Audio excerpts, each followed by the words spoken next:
Today, the expectation and the requirements of customers with regards to how they receive information has really changed compared to even just 2 or 3 years ago.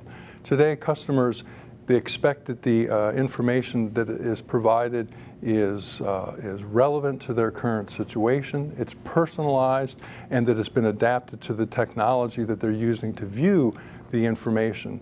Today, we have people using smartphones, smartwatches, even smart glasses are beginning to emerge. So this information has to be delivered in a very timely, very concise, and very accurately in order for the consumer to really be able to interface and to receive value from that information.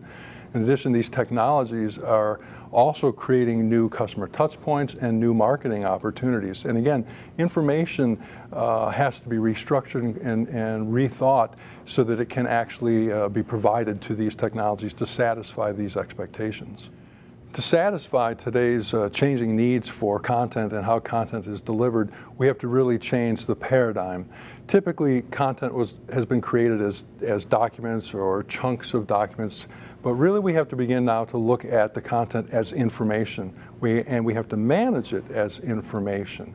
So we have to move away from the idea of a user manual or a diagnostic manual or even a web page, and instead we have to look at the core of what is the information. Then we capture that information in semantic structures. In other words, we break it down to discrete pieces of information to a reasonable level of granularity.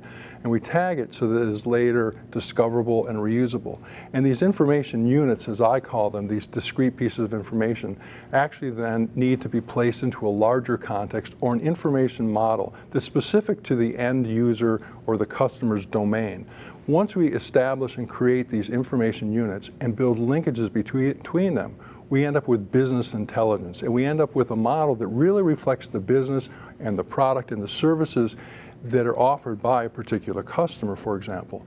From that, then, we can transform that into any kind of then consumable or deliverable. Now, from that, we can create a PDF document for those who still need sort of a static form of the information. We can create HTML pages, but we can also create something that's much more dynamic, where it is personalized and relevant, where, for example, if the consumer has a smartphone, we can consider things like the GPS location. Where are they at? What is the nature of this device? And we can optimize that content or the response to their query, perhaps, so that we're giving them exactly the right information that's relevant for that device, that's relevant for that location, and perhaps even relevant for the time of day that they're making the query.